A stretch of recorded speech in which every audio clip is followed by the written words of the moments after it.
Madame, Monsieur, bonsoir. Il est 19h30, place à toute l'information locale et régionale. Voici le sommaire de ce lundi. La crise de l'eau s'étend en Guadeloupe. Après Capesterre-Belle-Eau, ce sont les habitants de Baïf qui sont en colère. Ils ont érigé un barrage ce matin. Ils exigent de l'eau potable dans les plus brefs délais. Grogne aussi du côté du CHU. Cette fois, ce sont les contractuels qui sont à la manœuvre. Ils veulent des titularisations. Là aussi, un barrage filtrant a été mis en place ce matin. Puis les jeunes du quartier Lacroix à Pointe-à-Pitre mobilisés 1 mois et demi après le meurtre du jeune Johan. Ils ne veulent pas que leur quartier soit stigmatisé. Nous en parlerons en détail avec Nicolas Joachim-Eugène qui sera notre invité. La crise de l'eau, je vous le disais, se répand. Cette fois, ce sont les usagers de la commune de Baïf qui sont en colère. Ils ont érigé un barrage filtrant ce matin. Ils réclament des travaux d'urgence et le retour de l'eau potable dans les robinets. Voyez le reportage d'Eric Stimpfing et de Jean-Marie Mavounzi. Depuis 4 heures ce matin, la RN2 est bloquée par un barrage filtrant installé à la sortie de Baïf en direction de Vieux Habitants. Seuls les ambulances et les véhicules d'urgence sont autorisés à passer. Parce qu'elle considère comme une ambulance, elle va chercher quelqu'un, c'est une urgence, comme elle avait sa carte. C'est pour ça. Voilà. C'est parce qu'il y a une voiture prioritaire, les ambulances, les médecins. On n'est pas là pour tuer les gens, hein. Le barrage est tenu par une cinquantaine d'habitants du Baïf, représentant 3 collectifs d'usagers de l'eau. Tous réclament le retour de l'eau potable dans leur robinet. Ceux qui ont les cordons de la bourse, ceux qui ont le pouvoir, mais il faut que ces gens-là savent que le pouvoir, c'est le peuple qui le donne. Ce n'est pas eux. On donne les pouvoirs, on leur donne le pouvoir de nous défendre. Mais ils ne nous défendent pas parce qu'ils nous tuent. Et ce mouvement de protestation pourrait rapidement s'étendre. Les usagers de Baïf sont en effet en contact permanent avec ceux de Capesterre-Belle-Eau. Reste maintenant à comprendre la colère des habitants de Baïf. Eric Stimpfing, bonsoir. Bonsoir Jérôme. Alors, vous avez remonté le fil d'une histoire qui débute le mois dernier. En effet, le 6 octobre, par un contrôle sanitaire effectué par l'Institut Pasteur dans les usines de Montval et de Saint-Robert, au Baïf. Les analyses révèlent la présence de bactéries et l'absence totale de chlore résiduel. De fait, l'eau est impropre à la consommation. Le 13 octobre, l'Institut Pasteur adresse une alerte à l'Agence régionale de santé. Le 18 octobre, Patrice Richard, le directeur de l'ARS, adresse à son tour un courrier d'alerte au président de la CSBT. Courrier dans lequel il invite Lucette Michaud-Chevry à, je cite, « interdire la consommation de l'eau, à assurer l'information auprès de la population et à prendre les mesures pour rétablir la bonne qualité de l'eau ». Fin de citation. Le 26 octobre, l'ARS effectue un deuxième contrôle à l'usine de Saint-Robert. Résultat, l'eau reste interdite à la consommation. Nouveau courrier, nouvelle alerte, adressée à la CSBT. Réponse, le 28 octobre, du directeur adjoint des services de la Régie des eaux de la CSBT. Ce dernier explique que tout est redevenu normal. Il s'agissait d'une panne d'un chloromètre, panne qui a été réparée. Quant au deuxième contrôle, c'est l'agent de l'ARS qui aurait mal effectué ses prélèvements. Finalement, l'ARS lève l'interdiction le 4 novembre, après un troisième contrôle. Fin de l'histoire donc, mais cela appelle une première question. L'eau de Saint-Robert et de Montval était-elle impropre à la consommation? Alors, selon l'ARS, oui, pendant 21 jours. Selon la CSBT, oui, mais juste une journée. Le problème est que la population n'en a jamais rien su. De fait, c'est toute la crédibilité de ces deux organismes qui est aujourd'hui remise en cause. Alors, comment expliquer le mouvement d'humeur des habitants de Baïf ce matin? Alors, après l'histoire du chloromètre défaillant, il y a eu depuis celle des filtres bouchés. Durant la première semaine de novembre, la Basse-Terre a été touchée par de fortes pluies. L'eau était alors chargée de matériaux qui ont bouché les filtres des usines de traitement d'eau. C'est ce qui s'est passé sur le secteur de Saint-Robert, d'où des coupures à répétition jusqu'au 6 novembre, puis une interruption de la distribution de l'eau à compter du 7. Aujourd'hui, Lucette Michaud-Chevry indique dans un communiqué, je cite, que l'ensemble de la commune du Baïf est alimenté en eau potable propre à la consommation. Fin de citation.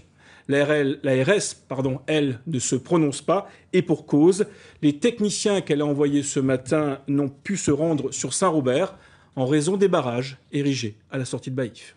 Merci Eric pour cet éclairage et toutes ces précisions. Alors nous avons vu la situation à Baïf, prenons maintenant la direction de Capesterre-Belle-Eau, le collectif des usagers réunis en ce moment devant la mairie. Sophie Magada-Salon est avec nous en direct. Bonsoir Sophie, visiblement la situation se complique. La population a-t-elle répondu présent ? Eh bien oui, la population a répondu à l'appel du collectif des usagers de l'eau de Capesterre-Belle-Eau. La réunion vient de s'achever ici, sur cette place de la mairie. Il y a au moins 250 personnes, j'ai arrêté de compter. C'est dire si la situation est invivable dans cette commune. Un habitant de Routier nous a confié qu'après une dure journée de travail, il devait aller prospecter pour savoir où trouver de l'eau. Alors nous sommes avec Freddy Béni, le porte-parole du collectif des usagers de l'eau. Bonsoir. La situation de l'eau donc se complique. Pourquoi, alors que des solutions ont été proposées le 26 octobre dernier après moult réunions avec les élus? Pourquoi cette situation se complique-t-elle? Alors, la situation se complique puisque en fait le point 1 des décisions qui ont été prises lors de notre réunion du 26 octobre n'ont pas été respectées. Je veux parler du point 1 visant à rétablir la distribution de l'eau et des tours d'eau de 24 heures dans les secteurs les plus difficiles. Donc voilà un peu, et jusqu'à maintenant, les secteurs qui étaient jusque-là approvisionnés commencent à ne plus l'être. Donc la situation se complique et nous restons mobilisés. Visiblement, il y aura une réunion demain prévue à Basse-Terre, M. Béni. Oui, donc après la réunion qui a commencé la semaine dernière sur le lieu, nous avons mis de la bonne volonté et avons accepté de tenir cette réunion demain 16h au siège de la communauté d'agglomération. Vous l'avez entendu, Jérôme, demain, donc, une réunion se profile avec la CSBT. Il y a également une rumeur de mobilisation ici. Reste à savoir sous quelle forme. Merci Sophie pour toutes ces précisions. Je rappelle que vous étiez en direct depuis Capesterre-Belle-Eau, en direct par téléphone. Autre mouvement de colère, celui des contractuels du centre hospitalier de Pointe-à-Pitre-Abîme. Les grévistes affiliés à la CGTG réclament leur titularisation. Ce lundi, un barrage filtrant a été installé à l'entrée du CHU. Sophie Magada-Salon, Emmanuel Géard. Ce lundi, seules les urgences peuvent accéder à l'hôpital à bord d'un véhicule. On laisse passer tous les malades, tous les patients qui sont venus, les ambulances et les pompiers. Pour le personnel et les autres, ce sera à pied. Ils sont peu nombreux à bloquer l'entrée du CHU, mais les contractuels présents sont exaspérés par une certaine précarité de l'emploi qui perdure. Il y a des personnes qui sont là depuis 8 ans, 7 ans, 4 ans. Quand il y a des demandes particulières, à savoir des congés posés par d'autres collègues, on fait appel toujours aux contractuels en leur disant bien sûr, n'oublie pas, tu attends ta titularisation. Précarité professionnelle, mais aussi précarité de vie pour de nombreux agents en CDD. Ce nombre de contractuels, pour nous, s'élève à plus de 300. Comme par hasard, le nombre de personnes parties à la retraite correspond exactement à ce nombre de personnes qui sont contractuelles. Des concours sur titre sont proposés, mais la CGTG dénonce des passe-droits et une mauvaise gestion du budget. On se rend compte que tous ceux qui ont été titularisés, ce sont les enfants de cadres, de directeurs, etc., etc. Lors d'une rencontre avec le directeur des ressources humaines, il a dit « ça coûtera trop cher ». Parce que les charges qu'on paye ne sont pas les mêmes. Ces gens-là, ils restent à l'échelon 1. Les échelons ne montent pas, donc les salaires sont toujours les mêmes. Des négociations sont en cours, mais ne seraient pas satisfaisantes selon le syndicat, d'où cette première journée d'action. Nous avons appris ce matin le décès de Jacques Thorin, ancien directeur de la Sécurité sociale. Il avait dirigé la CGSS en Guadeloupe durant 27 ans. L'an dernier, la Sécurité sociale lui avait rendu hommage en donnant son nom à l'un de ses nouveaux immeubles. Et justement, réaction ce soir d'Henri Yakou, actuel directeur de la Sécurité sociale en Guadeloupe, lui qui connaissait très bien Jacques Thorin. Henri Yakou interrogé par Rodrigue Lamy. Un mot qui me vient à l'esprit, c'est respect. Respect de cette personne qui a donné 27 ans de sa vie à la direction de la caisse et 3 ans comme secrétaire général, donc 30 ans d'engagement professionnel, un engagement sans faille et un engagement qui a surtout voulu à l'époque, dès mon recrutement, c'est lui qui m'avait recruté en 1975, Nous étions quelques jeunes diplômés. Ils voulaient absolument que nous soyons déjà prêts à passer le concours de l'École nationale pour qu'un jour nous soyons agents de direction. Donc beaucoup d'émotions, mais beaucoup de respect aussi. J'ai vraiment rencontré dans ma vie professionnelle quelqu'un d'aussi engagé, d'aussi passionné, d'aussi technicien, ça veut dire au sens de connaître ses dossiers, mais vraiment sur le bout des doigts. C'est lui qui nous a en fait enseigné cet engagement que nous avons tous, plus ou moins, pour ce métier d'agent de direction de la Caisse générale. Donc c'est quelqu'un qui nous a beaucoup porté. Il a été notre exemple. Autre réaction ce soir, celle d'Éric Jalton, député maire de la ville des Abîmes, qui salue la mémoire de mutualistes progressistes très engagés dans l'économie sociale et solidaire de la Guadeloupe. On poursuit avec l'ouverture ce matin de la semaine européenne de l'emploi pour les personnes en situation de handicap. Pour elles aussi, le taux de chômage est en hausse. Du coup, Cap Emploi a décidé de les initier au numérique. L'idée est d'augmenter leurs chances d'accéder à un emploi. Jackie Massico, Rodrigue Lamy. Fab Lab, derrière ces deux syllabes, un réseau mondial de laboratoires locaux dédiés à la création et à l'innovation, mais peut-être bien aussi un sésame pour les demandeurs d'emploi en situation de handicap. Alors désormais, la mission Cap Emploi cible le numérique et les nouvelles technologies. L'objectif aujourd'hui, c'est de leur proposer d'élargir leurs horizons et de pouvoir élaborer des projets professionnels en adéquation avec le marché du travail. Et on sait bien que les métiers du numérique, ce sont des métiers qui sont en développement. Et l'objectif aujourd'hui, à travers ces ateliers qu'on a organisés, c'est de leur permettre d'intégrer, de découvrir cet univers du numérique. Ils sont une trentaine de stagiaires répartis sur 3 ateliers à découvrir les formidables potentialités de création grâce à ce réseau qui mutualise les ressources et les compétences. Chacun est bénévole dans son domaine, mais c'est vraiment je dirais, la puissance de l'équipe qui fait le Fab Lab en fait. Les drones font partie de nos projets 2017. C'est un des axes effectivement qu'on essaye de mettre en avant actuellement, mais je veux dire ce n'est qu'un des axes parce qu'on a beaucoup de projets cette année. C'est très important parce que nous vivons en Guadeloupe. La compétence joue un rôle primordial et c'est important de créer un univers de compétences en Guadeloupe pour que les jeunes puissent trouver leur place et pour l'insertion professionnelle. Objectif à terme, l'insertion pour ces stagiaires qui bénéficieront dans tous les cas d'un accompagnement des encadrants de la mission Cap Emploi. Les producteurs de légumes de France, fédération nationale représentant l'ensemble des producteurs de légumes frais, organise pour la première fois en Guadeloupe son 60e congrès annuel du 15 au 20 novembre. Ce matin, une délégation s'est rendue sur le terrain à Daubin-Petitbourg pour rencontrer des exploitants agricoles. L'occasion d'échanger avec des femmes et des hommes qui se battent au quotidien pour faire vivre une filière en grande difficulté. Les images sont signées Rémi de France. On poursuit avec la 12e édition d'Entreprendre en lycée qui s'est arrêtée aujourd'hui au lycée Berthène-Juminaire au Lamentin.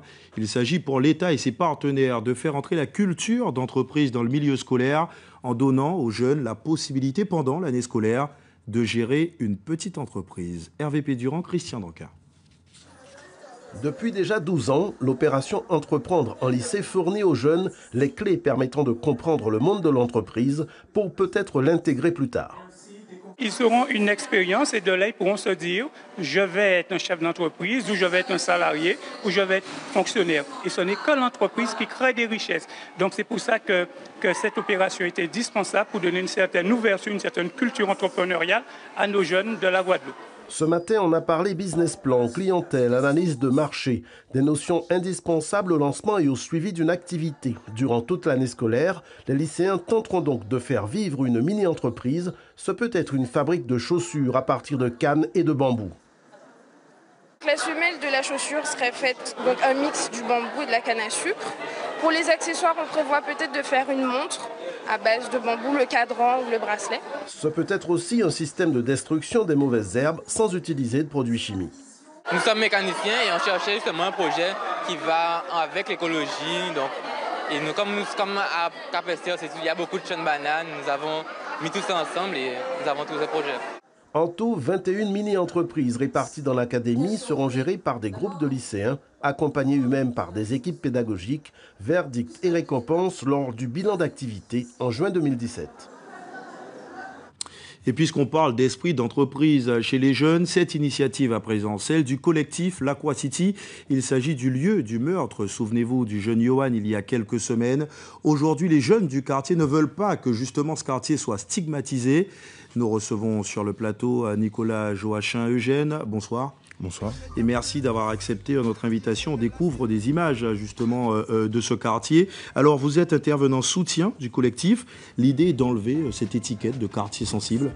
Effectivement, enlever cette étiquette, mais surtout mettre la vraie étiquette, celle qu'on voit quand on fait attention à cette jeunesse, quand on l'écoute et quand on l'accompagne. Et effectivement, avec toute l'équipe du réseau Média Jeunes, on a découvert des jeunes extraordinaires dans ce quartier qui, avec le soutien des grands frères, je pense à Glady, donc je pense à Starkey de l'association Bruit Stark, ou encore donc l'association Bâtir Avenir avec Marcus, les grands frères se sont engagés avec tous ces jeunes et c'est vrai que quand on les regarde, on voit un avenir intéressant pour la Guadeloupe. Alors quel est le quotidien de ce quartier? Est-ce que vous avez quelques anecdotes? Il se passe quoi? Beaucoup de choses quand même?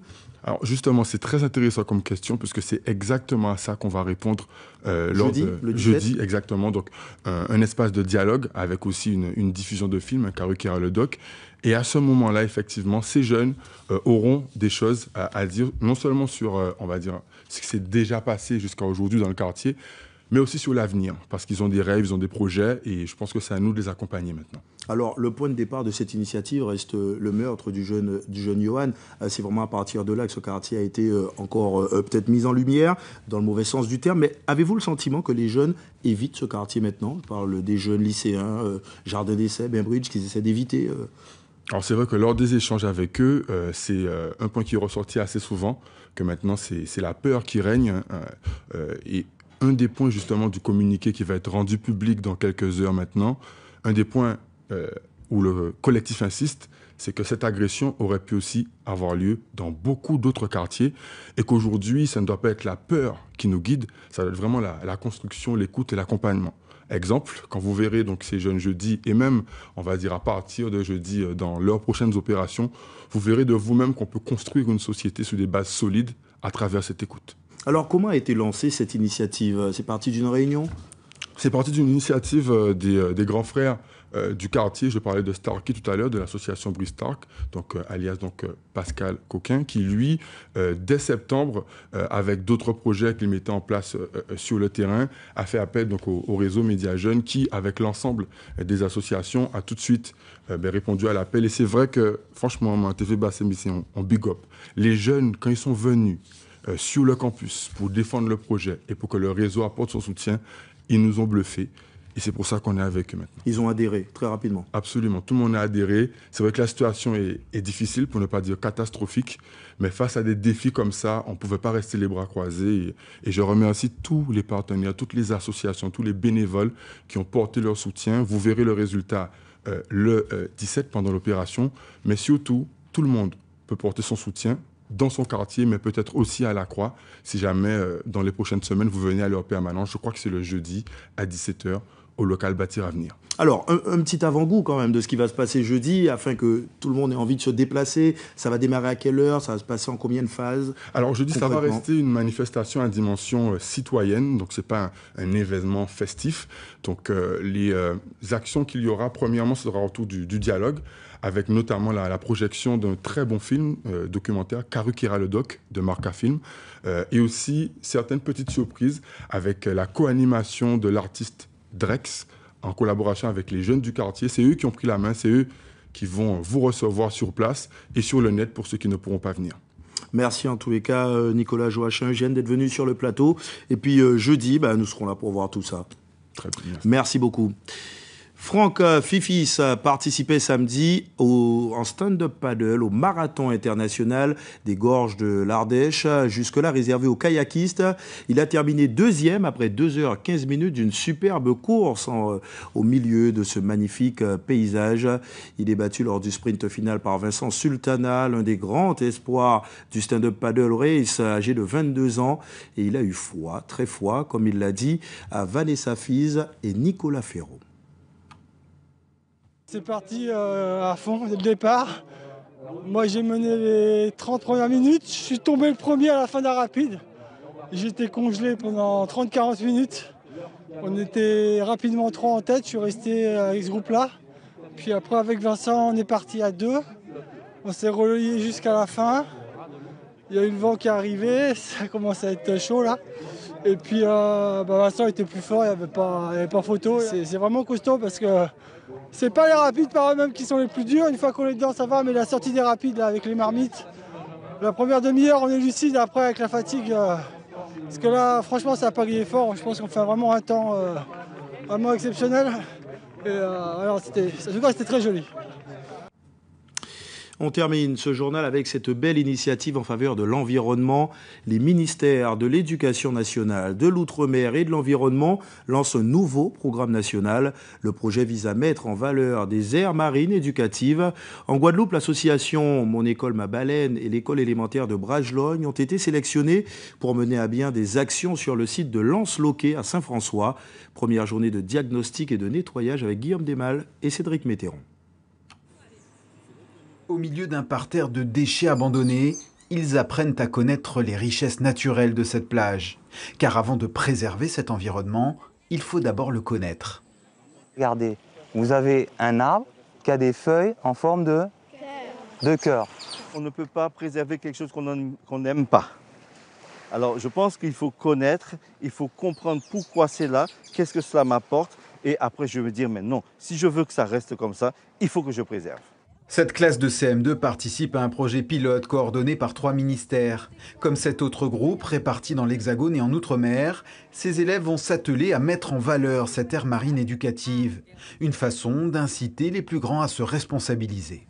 Il y a déjà eu du nettoyage de plage qui a été fait ici même par les anciens CM2. Bon, 3 mois plus tard, c'était pareil. Donc il faut adopter une autre stratégie. Il ne faut plus dire on fait du ramassage, ça ne suffit plus. Il faut dire si vous jetez, voilà les conséquences. Il faut que les gens deviennent responsables, mais il faut qu'ils aient envie. Donc il faut leur dire ici, il y a là, on a un endroit magnifique qu'il faut protéger. Mais pour le protéger, il faut le connaître. Donc, nous nous sommes procurés un protocole scientifique, ce qu'on appelle un transec, une façon bien établie de faire procéder à du ramassage sur une partie littorale, de façon à ce que les données collectées ici soient valables et puissent servir à d'autres écoles. Une fois les bases scientifiques et le diagnostic établis, le nettoyage peut commencer. Les nouveaux ambassadeurs de Lens-Loquet semblent déjà bien impliqués dans leur mission de valorisation. C'est vraiment étonnant qu'il y a beaucoup de déchets. Je trouve que c'est pas normal. Les personnes qui viennent, qui jettent, doivent respecter un peu. De nombreux partenaires ont souhaité soutenir ce projet à l'image du maire de Saint-François, venu prêter main forte pour cette première journée. À l'issue de cette action, des panneaux seront installés par les élèves, toujours dans l'espoir que les mentalités évoluent. Oui, on l'espère, c'est bien dit. Avant de se quitter, le rappel de l'information principale de ce journal, c'est la crise de l'eau qui s'étend en Guadeloupe. Après Capesterre-Belle-Eau, ce sont les habitants de Baïf qui sont en colère. Ils ont érigé ce matin un barrage. Ils exigent des travaux d'urgence et de l'eau potable dans les robinets. Pour nous contacter, une adresse à internet info-guadeloupe@francetv.fr et puis l'information n'arrête pas sur le net, l'adresse guadeloupe.lapremière.fr. À 20h50 après, votre émission politique Droit dans les yeux qui reçoit ce soir Hilaire Brudé. On retrouve 3 épisodes de Rizzoli and Hales. Tous les opposent et pourtant rien ne les sépare. Le rendez-vous est à 20h50. Demain, le retour de l'information en radio avec Josiane Champion à partir de 5h. En télé, le journal de la mi-journée avec Laetitia Broulet à 13h. Et puis j'aurai le plaisir de vous retrouver le soir à partir de 19h. Très belle soirée à tous. Soyez prudents sur les routes et à demain.